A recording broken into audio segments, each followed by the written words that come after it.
আশা করছি তোমরা সকলেই ভালো আছো। আমার ভূগোল বিষয় এই ইউটিউব চ্যানেলটিকে যারা নতুন দেখছো তারা অবশ্যই নতুন নতুন ভিডিও নোটিফিকেশন পাওয়ার জন্য এবং চ্যানেলটির সাথে আপডেট থাকবার জন্য চ্যানেলটিকে সাবস্ক্রাইব করে নেবে এবং বেল বাটনটিকে ক্লিক করে রাখবে। আজ তোমাদের সাথে যে বিষয়টি আমি আলোচনা করতে চলেছি সেখানে পৃথিবীর উৎপত্তি বিষয়টিকে আমরা জানব। এক্ষেত্রে পৃথিবীর উৎপত্তি বা অরিজিন অফ দ্য আর্থ এটি একটি রহস্য।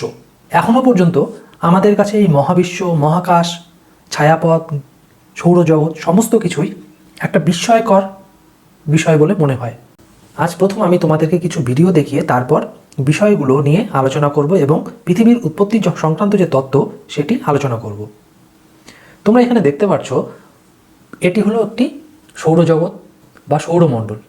তার মধ্যমণি সূর্য এবং তাকে কেন্দ্র করে চতুর্পাশে ঘুরে বেড়াচ্ছে বিভিন্ন গ্রহ, তার মধ্যে আমাদের পৃথিবী। এবার এর অবস্থান যদি আমরা মহাবিশ্বে দেখি তাহলে দেখো সেটি কতটুকু, খালি চোখে দেখাই যাচ্ছে না। আস্তে আস্তে আমরা যে জায়গায় চলে এলাম এখান থেকে সূর্যকে আর আমরা খুঁজে পাচ্ছি না। তার মানে এই সূর্য আমাদের কাছে বিশাল মনে হলো, দেখো তোমরা এখানে সেটি কোথায় চলে গেল, একটি গ্যালাক্সির মাঝখানে চলে গেল এবং সেখানে কোটি কোটি তারা অবস্থান করছে। তো আজ এই বিষয়গুলোই আমরা দেখব, এই শূন্য অন্ধকার মহাবিশ্বে আমরা ঠিক কোথায় অবস্থান করছি এবং তারপর তার উৎপত্তি আমরা জেনে নেব। কারণ আমরা যদি আমাদের অবস্থানটাই না জানি, উৎপত্তি আমরা বুঝতে কখনোই পারবো না। আশা করছি তোমরা নিজেদের অবস্থান বুঝেছো যে আমরা মহাবিশ্বে ঠিক কতটুকু জায়গা নিয়ে অবস্থান করছি। তারপরেও আমাদের পৃথিবীতে এত কিছু সংগ্রাম, লড়াই, হিংসা এই সমস্ত বিষয় ঘটে চলেছে। প্রথম আমি তোমাদের বলবো মহাবিশ্ব। এই অন্ধকার, গহন অন্ধকারে আমরা তলিয়ে যাচ্ছি। আকাশের যেদিকে তাকাবো শুধু ফাঁকা অন্ধকার, কিছু অংশ আমরা দেখতে পাই। সেই অতি শীতল অন্ধকার শূন্য যে পরিসর যেটি ভাসমান অবস্থায় রয়েছে সেটি হলো মহাবিশ্ব।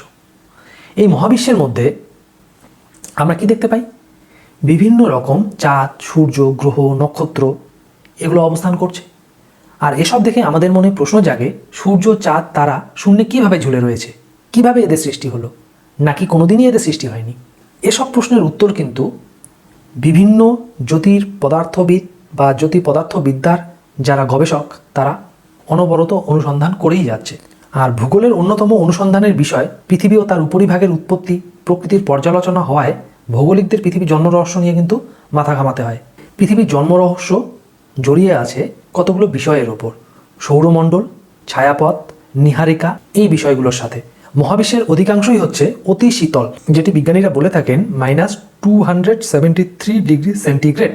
এই শূন্য পরিসরে মাঝে মাঝে এবং অনেক দূরে দূরে ভাসছে অসংখ্য বহু কোটি কোটি গ্যালাক্সি বা ব্রহ্মাণ্ড। এদের মধ্যে বিশেষ একটির নাম হলো ছায়াপথ ব্রহ্মাণ্ড বা আমাদের ব্রহ্মাণ্ড, যার মধ্যে আমাদের সৌর পরিবার অবস্থান করছে। আর রবীন্দ্রনাথ ঠাকুর একে আকাশগঙ্গা নামে অভিহিত করেছিলেন। তোমরা এখানে ছায়াপথ সেটির ভিডিও একটু দেখে নাও। আমরা এটা খালি চোখে যদি রাতের আকাশে তাকাই এই বিষয়গুলো আমাদের চোখে পড়ে। এই যে প্রত্যেকটি গ্যালাক্সি আমি বললাম, প্রত্যেকটি গ্যালাক্সি তার মধ্যে বিপুল সংখ্যক সূর্যের মতো কিন্তু দেখব অসংখ্য তারা অবস্থান করছে, তার মধ্যে গ্যাসীয় পুঞ্জ অবস্থান করছে এবং ধুলোর মেঘের সমাহার সেখানে দেখা যাবে। এই বিশাল মেঘটি তার কেন্দ্রের অভিকর্ষ বলের জন্য সারাক্ষণ নিজের চারদিকে পাক খেয়ে চলেছে। বিজ্ঞানীরা যেটা মনে করেন যে সমগ্র মহাবিশ্বে এরকম 10 কোটি গ্যালাক্সি রয়েছে। এদের কেউ একা, আবার কেউ কেউ মিলে তৈরি করেছে গ্যালাক্সি পুঞ্জ। আমাদের যে ছায়াপথ যেখানে সৌরজগৎ বা আমরা অবস্থান করছি সেটি অ্যান্ড্রোমিডা গ্যালাক্সি এবং আরও 4-5টি গ্যালাক্সি নিয়ে গঠিত গ্যালাক্সি পুঞ্জের একটি অঙ্গ। তাহলে অ্যান্ড্রোমিডা হলো আমাদের যে ছায়াপথ যেখানে অবস্থান করছে বা সৌরজগৎ অবস্থান করছে সেই গ্যালাক্সির নাম। এক্ষেত্রে তোমরা মনে রাখবে প্রতিটি যে গ্যালাক্সি সেটি কিন্তু কোটি কোটি তারা সমষ্টি। একটি গ্যালাক্সির মধ্যে তোমরা যে চিত্রটি এখানে দেখতে পাচ্ছ এর মধ্যে অসংখ্য বা কোটি কোটি তারা রয়েছে। গ্যালাক্সির বাইরে মহাশূন্যে বিচ্ছিন্নভাবে কোনো তারা পাওয়া যাবে না, কিন্তু যা তারা আমরা দেখছি সেটি কিন্তু দেখছি একটি গ্যালাক্সির মধ্যে।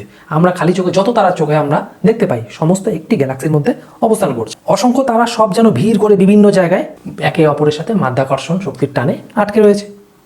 জ্যোতির্বিজ্ঞানীদের মতে একটি গ্যালাক্সিতে 100 কোটি থেকে 50,000 কোটিরও বেশি নক্ষত্র বা তারা থাকতে পারে। আমরা দেখে নিলাম মহাবিশ্ব এবং গ্যালাক্সি তার অন্তর্গত ছায়াপথ। তাহলে আমাদের যে সৌরজগৎ সেটি সম্পর্কে আমরা একটু ধারণা নিয়ে নেব।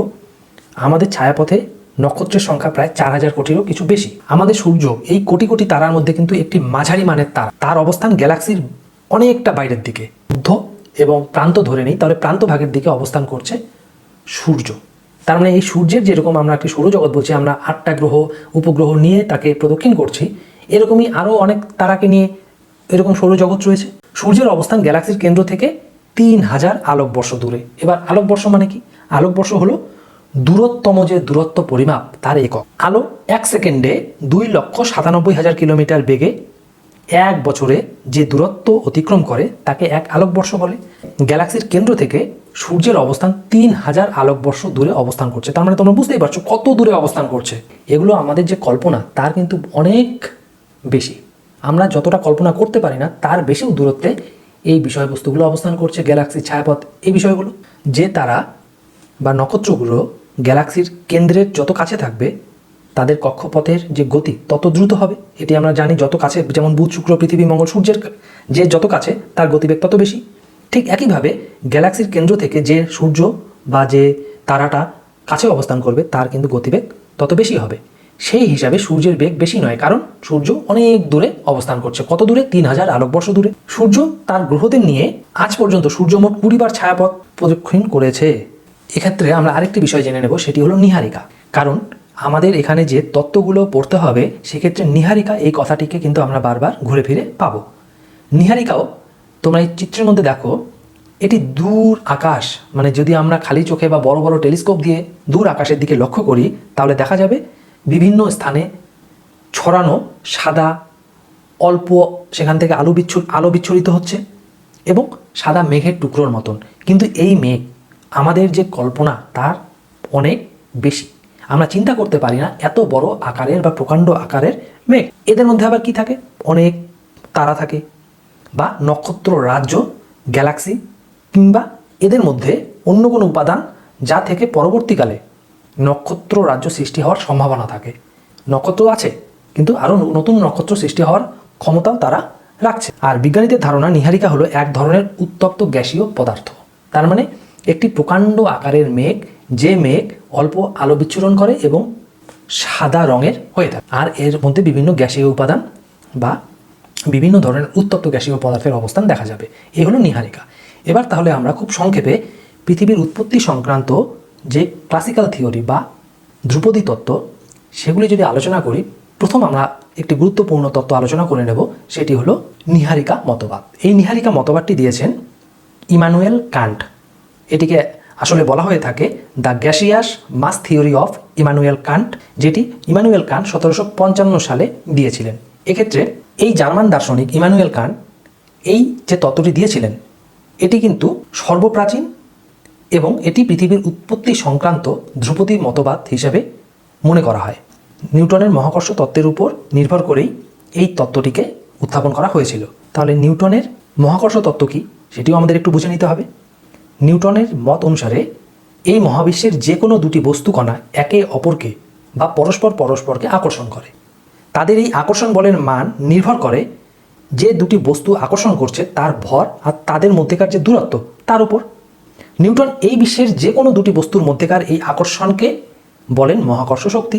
তাহলে এই মহাকর্ষ শক্তি তার উপর নির্ভর করে কান্ট তার মতবাদটি উত্থাপন করেন। এক্ষেত্রে কান্টের মতে কোনো বস্তু যখন পাক খায় বা ঘোরে তার একটি কেন্দ্র বহির্মুখী বা কেন্দ্রাতিক বল সেখানে কিন্তু তৈরি হয়, যে কারণে বাইরে ছিটকে যাওয়ার প্রবণতা তার মধ্যে দেখা যাবে। যে কারণে আমরা দেখব এই যে গ্যাসিয়াস যে নীহারিকা, যে কী কী উপাদান দ্বারা গঠিত আমরা আলোচনা করলাম, এই নীহারিকা কোনো যদি সুপার ন্যাচারাল পাওয়ার অর্থাৎ একটি অতি প্রাকৃত ঘটনার দ্বারা বা শক্তির দ্বারা সেটি ঘুরতে শুরু করলো। তার মধ্যে যে বিভিন্ন পদার্থগুলো তাদের মধ্যে নিজেদের মধ্যে যেহেতু আকর্ষণ হচ্ছে, সংঘর্ষ হচ্ছে এবং শক্তি উৎপাদন হচ্ছে, এই শক্তি এমন হলো যে এটি স্পিডে ঘুরতে শুরু করলো। প্রথম দিকে স্পিড কম ছিল, কিন্তু এই প্রকাণ্ড আকারের মেঘ ধীরে ধীরে স্পিডে ঘুরতে শুরু করলো। তার ফলে কি হবে? এই নীহারিকা গতিশীলতা লাভ করার কারণে নীহারিকাগুলি বিভক্ত হতে শুরু করবে। এবার ধরো একটি মেঘ যদি ঘুরতে থাকে, মাটির দলাকে তোমরা যদি দেখো সেটিকে ঘোরানো হয়, আস্তে আস্তে সেটি চেপে যাবে, মানে থালার মতন আকার নিতে থাকবে, মাটির দলা থালার মতন আকার নেবে। তাহলে এইভাবে যখন ছড়িয়ে যেতে থাকে আস্তে আস্তে দেখা যাবে এই নীহারিকার অংশগুলো বিভক্ত হয়ে পড়ছে। তার ফলে এই সৌরজগৎ এবং পরবর্তীকালে এই সৌরজগতের প্রধান নক্ষত্র তার থেকে বিভিন্ন গ্রহ আর উপগ্রহের সৃষ্টি হয়।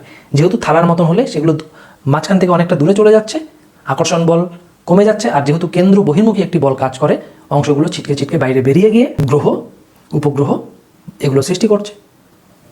কান্টের ধারণা অনুসারে এই যে অতিপ্রাকৃত প্রক্রিয়া, অতিপ্রাকৃত বা সুপার ন্যাচারাল ব্যাপারটি হলো এরকম, যার কোনো ব্যাখ্যা নেই। হঠাৎ করে দেখলে চোখের সামনে একটি গাড়ি হাওয়ায় উড়ে বেড়াচ্ছে, কেন উড়ে বেড়াচ্ছে কেউ ব্যাখ্যা করতে পারছে না। তার মানে সেখানে কোনো একটি অতিপ্রাকৃত ঘটনা কাজ করছে, এটিকেই বলা হয় সুপার ন্যাচারাল বা অতিপ্রাকৃত ঘটনা। তাহলে এর দ্বারা দেখা যাবে কোনো একটি নীহারিকার ঘূর্ণন শুরু হলো। এই নীহারিকার আবর্তনের গতি পরে এত তীব্র হয় যে নিরক্ষীয় অংশ থেকে কেন্দ্রাতিক বলের কারণে বিভিন্ন অংশ একের পর এক ছিটকে বাইরে বেরিয়ে যেতে থাকে এবং এর কেন্দ্রীয় অংশ সূর্যরূপে অবস্থান করে। এই অংশের বাইরের যেগুলো অংশ ছিটকে যাচ্ছে সেগুলিও একই প্রক্রিয়ায় ঘনীভূত হয়ে কিন্তু গ্রহ বা নক্ষত্রের জন্ম দেয়। তাহলে মূলত ঘূর্ণন শুরু হলো, সেখান থেকে কেন্দ্র বহির্মুখী বল সৃষ্টি হলো এবং বাইরের অংশ ছিটকে বেরিয়ে গিয়ে গ্রহ নক্ষত্রের সৃষ্টি করলো। এটি হলো নীহারিকা মতবাদের মূল বিষয়। একইভাবে ফরাসি বিজ্ঞানী PS লাপ্লাস কান্টের মতবাদকে আর একটু উন্নত আর পরিমার্জন করে 1795 সালে তার নীহারিকা মতবাদ প্রকাশ করেন। তিনি শুধু কি বলেছিলেন যে নীহারিকা ঘূর্ণনের ফলে সেটি লেন্সের মতো আকৃতি বিশিষ্ট হবে। লেন্স তোমরা জানো, উত্তল লেন্স, অবতল লেন্স, সেরকম আকৃতি বিশিষ্ট হবে। বেশি ঝুড়ে ঘোরার ফলে চাকতির নিরক্ষীয় অঞ্চল বরাবর, যেটি কান্ট বলেছিলেন, কতগুলি গ্যাসের বলয়ের সৃষ্টি হয়, রিং, আর এই বলয়গুলি পরে ঘনীভূত হয়ে এক একটি গ্রহের জন্ম দিয়েছে। একই কথা বলেছেন, শুধু এখানে লেন্সের বিষয়টিকে তিনি উল্লেখ করলেন। এক্ষেত্রে যদিও সিলেবাসে আমাদের একটি ক্লাসিক্যাল থিওরি পড়ার কথা বলা হয়েছে, তবু এখানে আমরা আর এক দুটি তত্ত্ব দেখে নেব। এখানে দুই ইংরেজ বিজ্ঞানী জেমস জিন্স এবং হ্যারল্ড জেফ্রিস, তাদের মতে সূর্য অপেক্ষা কয়েক গুণ বড় এক বিশাল নক্ষত্র এক সময় সূর্যের খুব কাছে চলে আসে। তার আকর্ষণ বল সূর্যের বিভিন্ন বিন্দুতে অসমানভাবে পড়েছিল।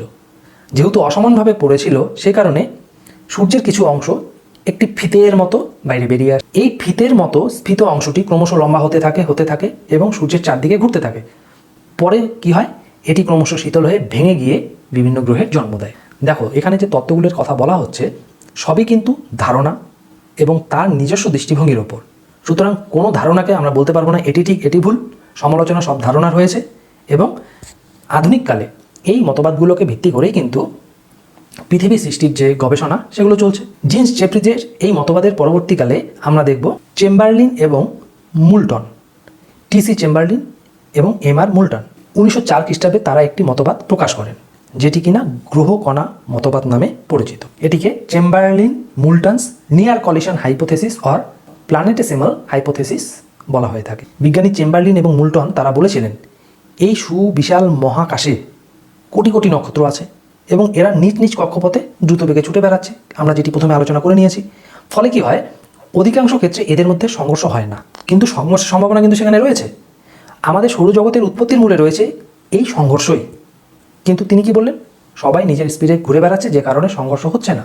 সূর্য এক জ্বলন্ত বাষ্পীয় কুণ্ডলী রূপে মহাকাশে ছিল, কিন্তু হঠাৎ করে আবির্ভাব হয় আর একটি নক্ষত্রের। আমরা যেহেতু বললাম একটি গ্যালাক্সিতে অনেকগুলো নক্ষত্র সূর্যের মতন তারা থাকতে পারে, তাহলে সূর্য আগে থেকেই অবস্থান করছিল, তার পাশে আরেকটি শক্তিশালী নক্ষত্র চলে এলো।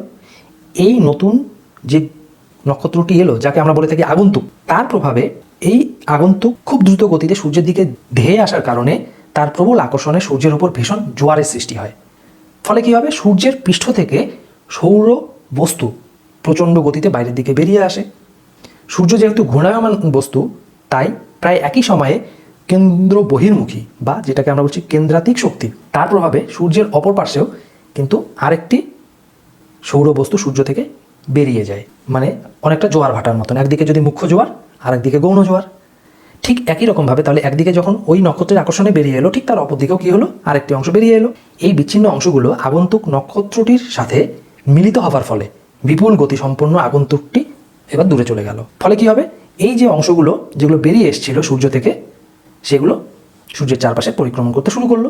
আর এক সময় পরে দেখা যাবে বিস্ফোরণের সময়ে বিচ্ছিন্ন বাষ্পপিণ্ডের মধ্যে ছোট বড় বিভিন্ন আকৃতির কোটি কোটি কণা বা টুকরো সৃষ্টি হয়েছিল, যেগুলোকে বলা হয় গ্রহ কণা। অপেক্ষাকৃত বড় কণাগুলি পারস্পরিক আকর্ষণের ফলে একে অপরের সাথে জমাট বাঁধতে থাকে, গ্রহে পরিণত হয়। আর ছোট কণাগুলো একত্রিত হয়ে গ্রহের চারদিকে ঘুরতে শুরু করে, যেগুলো উপগ্রহ চাঁদ, যেমন পৃথিবীর উপগ্রহ চাঁদ, এরকম মঙ্গলের উপগ্রহ, বৃহস্পতির উপগ্রহ, সেগুলো তৈরি হতে থাকে। এর মধ্যে যে কণাগুলি আদৌ জমাট বাঁধার সুযোগ আর পেলই না, তারা কি করলো, সৌরজগতের মধ্যে যেখানে সেখানে বিক্ষিপ্তভাবে ছড়িয়ে থাকলো এবং সেভাবেই ঘুরতে লাগলো। এদেরকে মাঝে মধ্যে আমরা উল্কা রূপে দেখতে পাই। বাষ্পীয় বস্তুকণা জমাট বেঁধে বিভিন্ন গ্রহ উপগ্রহের সৃষ্টি হয়েছে বলে এই মতবাদকে বলা হয় গ্রহ কণা মতবাদ বা গ্রহ কণিকা বা গ্রহাণুতত্ত্ব মতবাদ। তাহলে এই হলো কয়েকটি থিওরি। তার মধ্যে আমরা দেখলাম ইমানুয়েল কান্ট লাপ্লাসের নীহারিকা মতবাদ, জিন্স ও জেফ্রিজের জোয়ারি তত্ত্ব এবং মুল্টন ও চেম্বারলিনের গ্রহ কণিকা মতবাদ। বাদ বাকি তোমাদের যদি কারো জানবার ইচ্ছে থাকে তোমরা যার বইয়ে যেরকম আছে সে একটু দেখে নিতে পারো। তবে আমি তোমাদের যেহেতু কিছুক্ষণ আগেই বললাম সমস্ত তত্ত্বের কিন্তু সমালোচনা হয়েছিল। যেহেতু ইমানুয়েল কান্ট বলেছিলেন সুপার ন্যাচারাল পাওয়ার, অনেক বিজ্ঞানী সেটির সমালোচনায় বলেছেন এই সুপার ন্যাচারাল পাওয়ার কোথা থেকে, সেটিও কিন্তু সমালোচিত হয়েছিল। কান্টের মতবাদ যেহেতু বেশিরভাগ অংশই নিউটনের অভিকর্ষ তত্ত্বের উপর প্রতিষ্ঠিত, কিন্তু বস্তুর প্রকৃতি আর গতিশীলতা লাভ করলো নীহারিকা, যেসব স্বীকৃত ধারণা তিনি দিয়েছিলেন তার সাথে কিন্তু বাস্তবের কোনো মিল নেই। এছাড়াও অনেকে এটাও বলেছিলেন যে বস্তুকণার যে ওই নীহারিকার মধ্যে যে বিভিন্ন বস্তুকণা একে অপরের আকর্ষণে সংঘর্ষ হচ্ছে, সংঘর্ষের মাধ্যমে নীহারিকার আবর্তনের যে ধারণা কান্ট দিয়েছেন তার সাথে কৌণিক ভরবেগ বলে একটি নীতি রয়েছে। কোনো বিষয় বস্তু ঘুরছে তার সাথে সামঞ্জস্য রেখে যে একই পথে ঘুরে বেড়াচ্ছে, যেমন পৃথিবীর সাথে পৃথিবীর বায়ুমণ্ডল, এটি কৌণিক ভরবেগ। এরকম সংরক্ষণের যে নীতি সেটিকে কিন্তু তিনি অস্বীকার করেছিলেন। তাহলে এই বিষয়গুলো যেহেতু স্পষ্ট ধারণা ছিল না, তাই তার তত্ত্বকে কিন্তু সমালোচনা করা হয়েছিল। যদিও পরবর্তীকালে কান্টের মতবাদকে বিভিন্নভাবে প্রশংসা করা হয়েছিল এবং পৃথিবীর উৎপত্তি সংক্রান্ত এটি একটি গুরুত্বপূর্ণ মতবাদ বলে মনে করা হয়।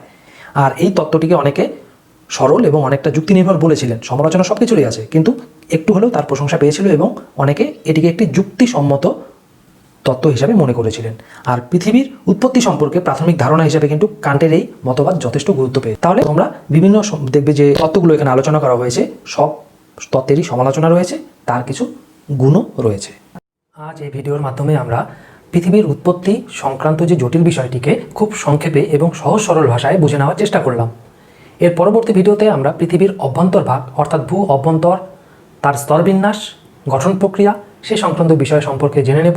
আজ তাহলে এ পর্যন্তই। সকলে ভালো থাকবে, সুস্থ থাকবে, আর অবশ্যই নতুন নতুন ভিডিওর নোটিফিকেশন পাওয়ার জন্য চ্যানেলটিকে সাবস্ক্রাইব করে নেবে।